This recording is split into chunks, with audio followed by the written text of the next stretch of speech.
Üdvözlök mindenkit a Stakiban, Smejkán Peti vagyok, és itt ül mellettem a Mérnöki és Üzleti Intelligencia Kutató Laboratórium robotos csapata, Beregi Gál, Keszthely Zsóka és Aholi Kristóf, akikkel arról a nyomtatott robotkarról fogunk beszélgetni, amit ennek a sorozatnak a további részeiben fognak összeszerelni.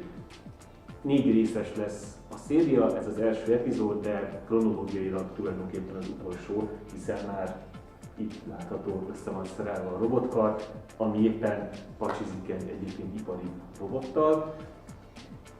Riki, kérlek, mesélj arról nekem, hogyan jött egyébként ez az ötlet, miért pont ezt a robotot készítettétek el? Alapvetően itt mögöttünk a Smart Factory kiberfizikai mintarendszer látható, mely rendelkezik több komponenssel, például egy magas raktárral, ami nem biztos, hogy látszik a kamerában, illetve egy terepasztallal, amin logisztikai szállító robotok, önjáró robotok szállítják ezeket a munkadarabokat a háttérben látható megmunkáló állomásokhoz.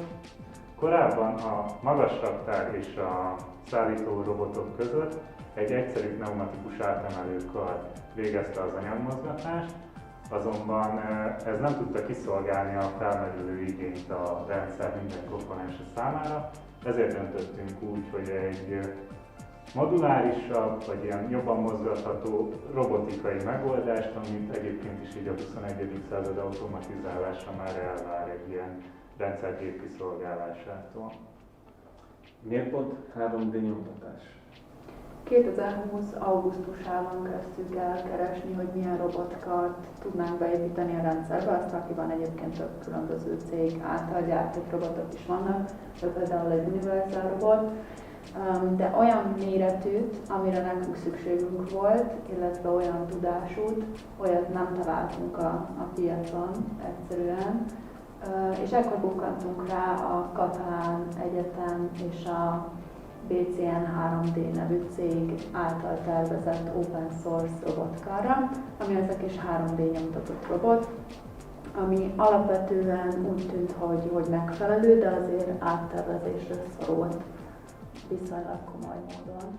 Alapvetően igényünk volt arra például, hogy sokkal nagyobb munkatere legyen, mint amekkora a méretéből fakadhat. Azért valószínűleg ez sem látszik a videón, de a későbbiekben látszani fog majd, hogy egy lineáris számra van rászerelve a robot, és egy lineáris pályán tud szépen mozogni, és így eléggé megnövelhető a munkatere.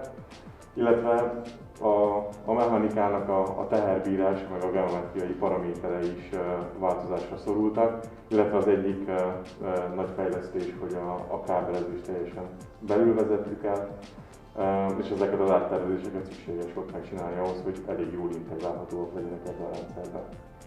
És a sorozatban egyébként a többi epizódban ezt mind be fogjuk mutatni, mindig látszani, hogy hogyan készült el akár a fogó, akár maga a kar, vagy hogyan készült a kábelezés, és az integrálásról is szól össze egyébként, hogy hogyan került ez a rendszer beépítésre a Smart Factory-ba.